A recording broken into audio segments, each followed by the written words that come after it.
สังคมเกาหลีท็อกซิกจริงไหมพี่รู้ตัวเองตอนไหนว่าเราจะต่ออาชีพนี้หรืออินฟูใดๆชอบตั้งแต่เด็กหรือเปล่ามีแผนจะอยู่เกาหลีต่อไหมความตั้งใจสูงสุดในปีนี้นะคะตอนนี้พร้อมจะมีความรักใหม่ๆหรือยังคะสวัสดีค่ะบิเบลนะคะวันนี้นะคะเบลก็จะมาทำคลิป Q&A นั่นเองนะคะก็ช่วงต้นปีนะคะเบลก็ได้มีการโพสต์ไปในสตอรี่เนาะว่าเดี๋ยวเบลเนี่ยจะมาทำ Q&A นะคะของปีที่ผ่านมาเนาะปีที่ผ่านมาเบลว่ามันก็แบบมีอะไรเกิดขึ้นเยอะแยะมากมายกับชีวิตของเรานะคะก็ใครที่ไม่อยากพลาดแบบว่าเวลาถาม Q&A หรืออะไรอย่างเงี้ยก็อย่าลืมไปกดติดตามIGเบลได้นะคะอันนี้ก็โอเคมาเดี๋ยวเรามาเริ่มดู Q&A กันเลยคำถามแรกนะคะก็มีคนถามมาว่าทำไมถึงย้ายมาอยู่โซลนะคะจริงๆเบลก็เคยทำคลิปไปแล้วว่าทำไมถึงย้ายมาอยู่เกาหลีนะคะก็ลองไปดูได้แต่ว่าก็จะเล่าพื้นๆก็คือเราก็อยากลองไปใช้ชีวิตในต่างประเทศดูนะคะที่มันไม่ใช่ประเทศไทยเราก็อยากจะรู้ว่าเราเนี่ยจะใช้ชีวิตไปได้แค่ไหนในต่างประเทศประมาณนั้นก็อยากจะแบบชาเลนจ์ชีวิตตัวเองดูนะคะต่อมานะคะก็จัดการกับความเหงายังไงคะที่ต้องอยู่ห่างกับครอบครัวในต่างประเทศในช่วงเวลาสำคัญจริงๆเบลกลับไทยค่อนข้างบ่อยนะคะก็แบบปีที่ผ่านมาเบลกลับไทยประมาณ4 รอบซึ่งแบบกลับบ่อยมากก็รู้สึกว่าไม่ได้ห่างจากครอบครัวนานขนาดนั้นนะคะแล้วก็ความเหงาหรอจริงๆเบลไม่รู้ว่าทำไมการที่เบลมาอยู่ที่เนี่ยเบลรู้สึกว่าเบลสามารถใช้ชีวิตคนเดียวได้โดยที่แบบเพื่อนเราอาจจะไม่ได้เยอะเท่าที่ไทยคือเบลรู้สึกว่าตัวเบลเวลาอยู่ที่ไทยเบลไม่อยากอยู่บ้านเบลอยากแบบออกไปข้างนอกเบลต้องเจอเพื่อนทุกวันถ้าเบลอยู่บ้านเมื่อไหร่เบลจะรู้สึกแบบหวาเหวเหงาแต่ว่าพอเบลมาอยู่ที่นี่เบลรู้สึกว่าแบบเบลอยู่คนเดียวก็ได้แบบเจอเพื่อนก็ได้อะไรอย่างเงี้ยเบลชอบตัวเองตอนที่เบลอยู่ที่นี่นะคะมันก็ไม่รู้ว่าทำไมแต่แบบเบลสามารถแบบออกไปนั่งเล่นคนเดียวแบบไปนู่นไปนี่ไปแบบอาจจะเพราะว่าสภาพแวดล้อมมันเอื้อด้วยมั้งแบบที่เราจะแบบไม่รู้ดิสมมติเดินออกไปแบบเดียวเราเบลก็แบบไปนั่งคาเฟ่คนเดียวก็ได้แล้วอะไรอย่างเงี้ยก็ไม่ได้เหงาขนาดนั้นนะทุกคนจริงๆจะบอกว่าช่วงเนี้ยคนมาถาม Q&A เบลแบบมีแต่แบบมีสาระมากๆแล้วก็ขอบคุณทุกคนมากๆนะคะคือแบบว่าทุกคำถามที่ทุกคนพิมพ์มามันเป็นคำถามที่จริงจังหมดเลยช่วงนี้มีสนใจหรืออยากทำอะไรเป็นพิเศษไหมครับช่วงนี้หรอเบลอยากจะทำแอคทิวิตี้ใหม่ๆหรือว่าอยากทำอะไรที่แบบเบลไม่เคยทำเดี๋ยวมีแผนว่าเบลจะแบบไปเรียนดีเจ ก็มีแผนว่าจะเรียนแบบดีเจที่นี่นะคะก็รอติดตามดูว่าจะเป็นยังไง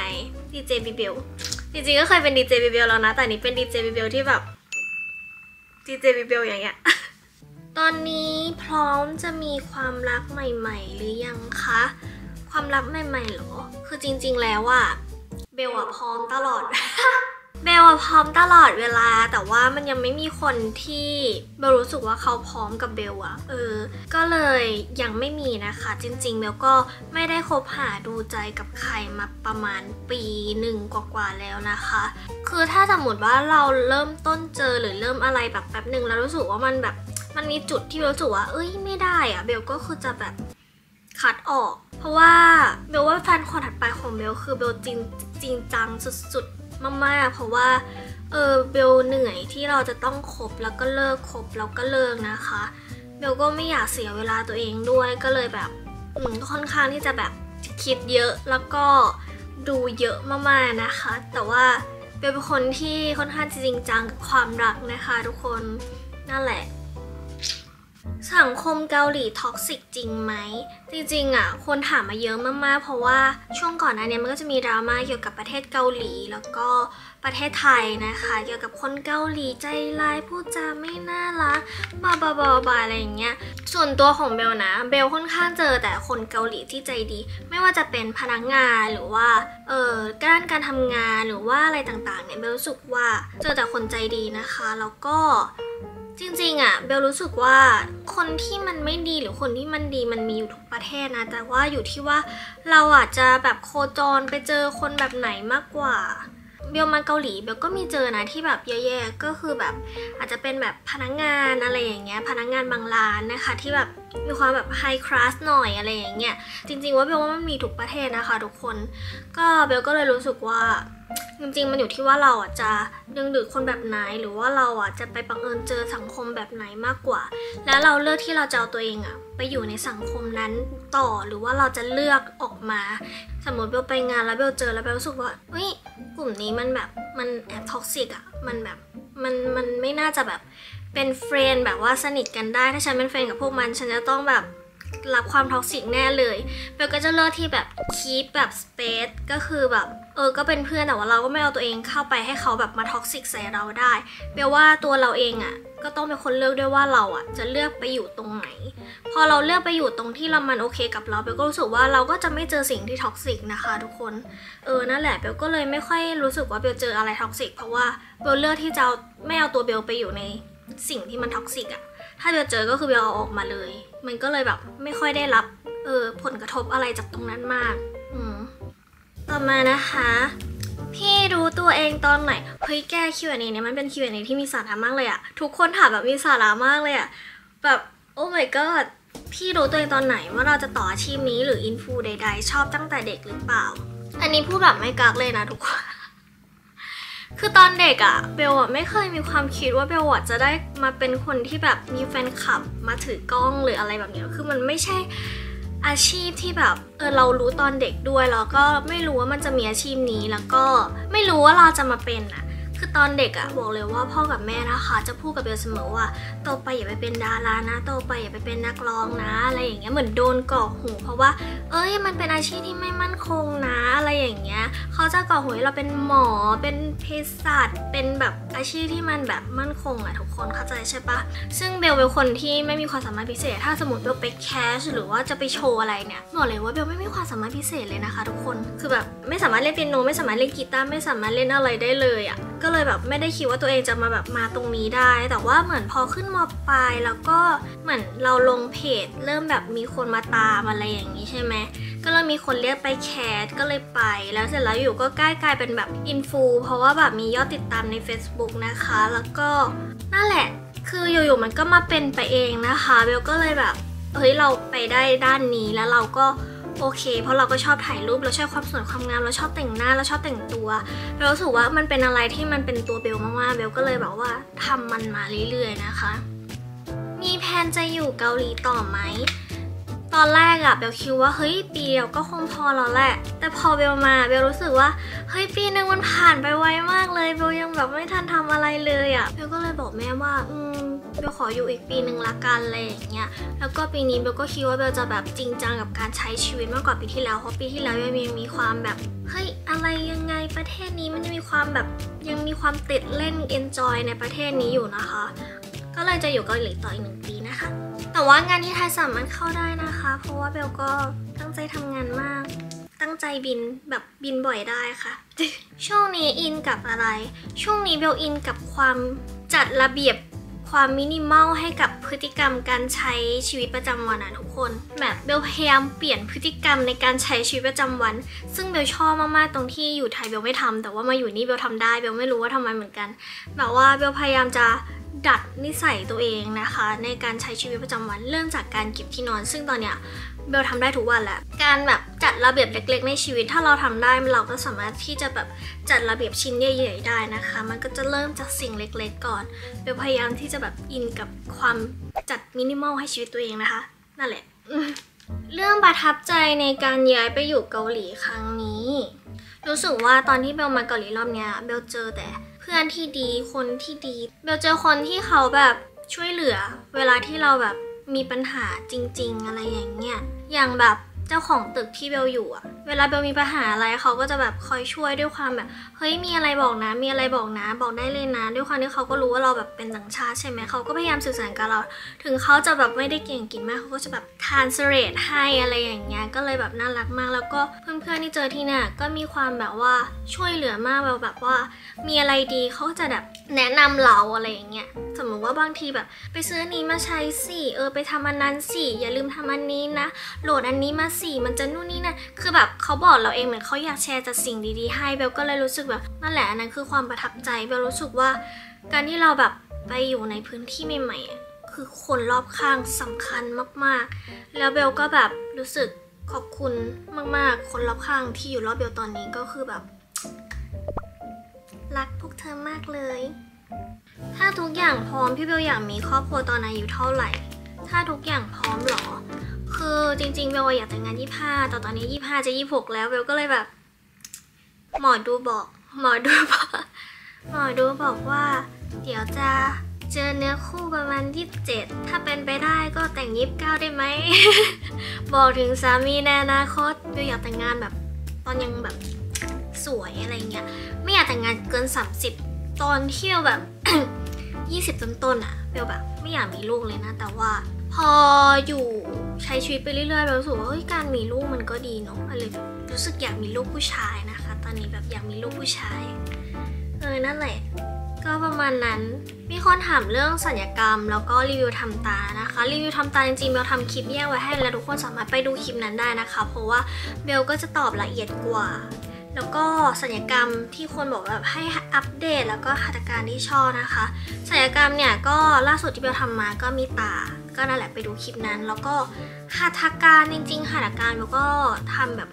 พวกยกกระชับลดแก้มอะไรอย่างเงี้ยแล้วก็มีแบบบำรุงผิว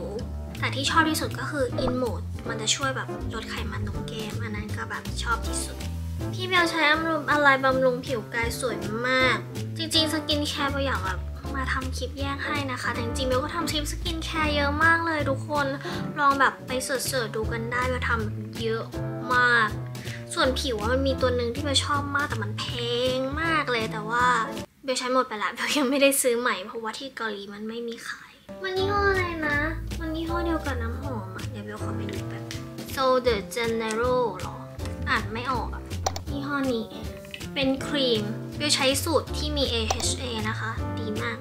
ไม่รู้จะถามอะไรแต่ยิ่งอยู่ยิ่งสวยมากทำคลิปบ่อยๆนะคะติดตามมานานแล้วขอบคุณมากนะคะก็ที่นี่มันดีตรงที่แบบทำให้เราอยากดูแลตัวเองสุดๆทุกอย่างมันเอื้อในการแบบดูแลตัวเองอ่ะทุกคนมีแพลนจะตัดผมสั้นไหมจริงๆผมเบลก็สั้นนะสั้นประมาณนี้เพราะว่าเบลถอดผมต่อแต่ว่าถ้าตัดแบบเป็นทรงสั้นเลยก็คงจะไม่นะคะเพราะว่าเบลรู้สึกว่าเบลแบบชอบผมยาวความตั้งใจสูงสุดในปีนี้นะคะก็ทำแบรนด์เครื่องสำอางให้แบบเลิศปังๆแล้วก็ตั้งใจทำ YouTube ตั้งใจทำคอนเทนต์ให้แบบเลิศปังๆแบบเลิศปังๆชีวิตแบบเลิศปังๆนะคะพี่เบลจัดตารางเวลาชีวิตยังไงคือจริงๆอ่ะจะบอกว่าการที่เราเป็นฟรีแลนซ์อ่ะการจัดเวลาตารางชีวิตมันจะต้องมีความแบบค่อนข้างจะเป็นระเบียบวินัยนะคะแล้วเบลก็พยายามอยู่ ถ้าเริ่มต้นวันแล้วเราแบบเริ่มต้นวันแบบขี้เกียจเราก็จะขี้เกียจ ถ้าเราเริ่มต้นวันด้วยความแบบแอคทีฟแล้วแบบ productive เราจะแอคทีฟทั้งวันส่วนใหญ่เนี่ยถ้าทุกคนเห็นแบบว่าเบลลงคลิปก็ลงคลิปอาทิตย์ละ2คลิปใช่ไหมเท่ากับว่าเบลก็จะต้องถ่ายอาทิตย์ละ2คลิปอย่างต่ำหรือว่าบางทีเบลจะต้องถ่ายเยอะแบบถ่ายตุ้นหรืออะไรอย่างงี้บางทีเบลก็ถ่ายคลิปละ4อาทิตย์ละ4คลิปหรืออาทิตย์ละ5คลิปก็มีก็เคยนะคะก็ขึ้นอยู่กับตารางแต่ละช่วงด้วยความที่เราแบบเป็นฟรีแลนซ์เราต้องจัดตารางเวลาแบบไม่เหมือนกันนะคะแต่ส่วนใหญ่เบลจะให้ตัวเองหยุดเบลจะหยุดแบบเสาร์อาทิตย์อะไรอย่างเงี้ยเพราะว่าเบลชอบให้ตัวเองมีวันหยุดอะถ้าเรามีเงินเยอะแล้วเราแบบไม่ได้พักแล้วเราจะเอาเงินนั้นไปทำอะไร แล้วเราก็จะแบบไม่แฮปปี้เบลชอบใช้ชีวิตแบบแฮปปี้นะคะทุกคนเบลก็เลยแบบว่าไม่ค่อยที่จะแบบไอ้นี่ขนาดนั้นนะทุกคนถ้าหลังเราต้องมีวันพักมีคนถามนะคะว่าจะถ่ายคลิปพี่ลงสองไหมจริงๆก็ยังไม่มีแผนนะคะโดยส่วนตัวเบลรู้สึกว่าเบลอาจจะอิ่มตัวกับทำคลิปเดทแล้วแบบว่าเบลอาจจะเหนื่อยแล้วเบลอาจจะแบบไม่มีแรงแบบจีบผู้ชายแล้วอะทุกคนถ้าสมมติว่าเบลไปออกคลิปกับใครหรือพาใครมาออกคลิปมันจะเป็นฟีลแบบตลกฟีลเพื่อนๆท่องเที่ยวกันอะไรอย่างเงี้ยสิ่งที่เบลทำได้ดีและอยากชื่นชมตัวเองในปีที่ผ่านมาคืออะไรก็ใช้ชีวิตมาได้เก่งมากนะถึงตอนเนี้ยแบบก็กล้าที่จะแบบไปอยู่ต่างประเทศคนเดียวกล้าที่จะแบบตัดสินใจแบบใช้ชีวิตคนเดียวจริงๆในต่างประเทศซึ่งมันไม่เหมือนกับการที่เราแบบแยกไปอยู่ที่ไทยอะเก๋เข้าใจปะซึ่งที่นี่มันแบบมันมีปัจจัยหลายๆอย่างแล้วเบลก็รู้สึกว่าก็ทำได้นะก็เก่งนะอะไรอย่างเงี้ยแล้วก็รู้สึกว่าตัวเองเป็นคนที่มี mindset ที่ค่อนข้างที่จะแบบ ดีขึ้นแล้วก็จัดการตัวเองได้ดีขึ้นหลายๆอย่างเรื่องความรู้สึกอะไรต่างๆเบลรู้สึกว่าเบลค่อนข้างที่จะแฮปปี้กับชีวิตตัวเองมากๆในปีที่แล้วถึงแม้ว่าแบบจะแบบไม่มีแฟนก็ตามอ่ะเบลก็รู้สึกว่าเบลใช้ชีวิตได้ค่อนข้างที่จะแฮปปี้นะคะก็เลยนั่นแหละเก่งมากใช้อะไรถ่ายรูปกล้องที่แบบเป็นสวยๆแบบแฟลชอะไรอย่างเงี้ยเบลจะใช้กล้อง G7X Mark II นะคะของ Canon แต่ว่ามันน่าจะไม่มีขายในพวกตามสูตรแล้วเพราะว่ามันเลิกผลิตแล้วนะคะมันเป็นรุ่นเก่ามันคือกล้องที่เบลใช้เริ่มทำ YouTube อะแกคิดดูว่านานไหมอะเบลใช้มาประมาณแบบจะ6 ปีแล้วว่ากล้องตัวนั้นอะใช้แบบนานมากนานจนแบบเบลเอาสติ๊กเกอร์ไปแปะซ่อมอะซึ่งแบบนั่นแหละมันเก่ามากแรงบันดาลใจในการทำ YouTube คืออะไรหรอคะจริงก็เบลทำจนรู้สึกว่ามันเป็นสิ่งที่เป็นอาชีพไปแล้วก็คือจริงๆมันจะมีคอมเมนต์หนึ่งที่เบลอ่านแล้วเบลก็รู้สึกว่าแบบเฮ้ยทำไมถึงแบบว่ายอดวิวตกนู่นนี่นั่นอะไรอย่างเงี้ยแต่ว่าเบลก็เขาเรียกว่าอะไรอ่ะเบลเป็นคนพยายามแบบไม่เครียดอะทุกคนงงปะเรารู้สึกว่ายอดวิวเราก็ตกมันเหมือนกับว่าคนที่เคยติดตามเราค่ะจะเปลี่ยนสไตล์การดูหรือว่าทุกคนก็โตขึ้นเราก็โตขึ้นคอนเทนต์เราก็เปลี่ยนมันก็จะแบบอาจจะมีคนแบบว่าไม่ชอบดูสไตล์นี้แล้วเราก็ไปดูสไตล์อื่นอะไรอย่างเงี้ยซึ่งเบลรู้สึกว่ามันเป็นเรื่องปกตินะคะแล้วก็เบลรู้สึกว่าแรงบันดาลใจก็คือเบลรู้สึกว่ามันก็ยังมีคนที่ดูเราอยู่แล้วก็คนที่แบบชอบเราจริงๆแบบดูทุกคืนดูก่อนนอนอะไรอย่างเงี้ยแล้วเบลก็แบบแฮปปี้มากๆแล้วก็หลายคนแบบรักตัวเองขึ้นเพราะเบลรู้สึกว่าเฮ้ยมันเป็นสิ่งที่แบบ Amazing เนาะที่เราทำให้คนที่แบบไม่รู้จักกันเลยมาอยากเปลี่ยนตัวเองเพราะว่าดูคลิปเราอะการที่เบลมีแรงบันดาลใจก็คือการที่ทุกคนนะคะแบบคอมเมนต์แบบว่าเบลทำให้เขาเป็นอย่างนี้ทำให้เขาเปลี่ยนทำให้เขาแฮปปี้ทำให้เขาไม่เหงานู่นนี่นะเบลก็รู้สึกว่าเบลแฮปปี้มากๆนะคะในการที่แบบว่าได้อ่านคอมเมนต์พวกนั้นแล้วก็เหมือนทุกคนรอที่จะแบบดูคลิปเบลรอที่จะแบบว่าไม่อยากนั่งกินข้าวคนเดียวแล้วก็แบบดูคลิปเบลอะไรอย่างเงี้ยเบลก็แบบมีความสุขมากๆทุกครั้งที่อ่านคอมเมนต์แล้วก็ซึ้งใจมากๆนะคะที่แบบแบบติดตามแล้วก็ขอบคุณทุกคนที่แบบยังติดตามเบลก็ตั้งแต่วันแรกจนวันนี้หรือว่าบางคนที่แบบเพิ่งมาติดตามนะคะก็ขอบคุณมากๆหวังว่าจะรักแล้วก็เอ็นดูเบลต่อไปเพราะว่าเบลก็จะตั้งใจทำทุกคอนเทนต์ให้ทุกคนนะคะนั่นแหละขอบคุณทุกคนที่ทำให้เบลมีวันนี้จริงๆก็ในวันนี้ไม่ได้แค่เบลพยายามคนเดียวมันไม่พอก็คือต้องมีทุกคนมาซัพพอร์ตด้วยนะคะขอบคุณมากก็หวังว่าทุกคนจะชอบคลิป Q&A นี้จริงๆเบลบอกเลยว่ามันเป็น Q&A ที่แบบมีสาระสุดๆแล้วแบบทุกคนถามแบบมีสาระมากทุกอันเลยอะเบลแบบทำไมเป็นคำถามที่จริงจังขนาดนี้อะไรอย่างเงี้ยทุกคนจริงจังเราก็จะจริงจังกับคำตอบนะคะก็จะขอจบคลิปนี้แล้วนะคะก็เดี๋ยวเบลจะมีไปประเทศไทยนะคะเดือนกุมภาก็ถ้าใครอยู่ประเทศไทยแล้วบังเอิญเจอก็สามารถมาขอถ่ายรูปหรือว่ามาทักทายกันได้เนาะก็ถ้าใครชอบคลิปนี้อย่าลืมกดไลค์กดแชร์กด subscribe แล้วก็กดกระดิ่งแจ้งเตือนด้วยบ๊ายบาย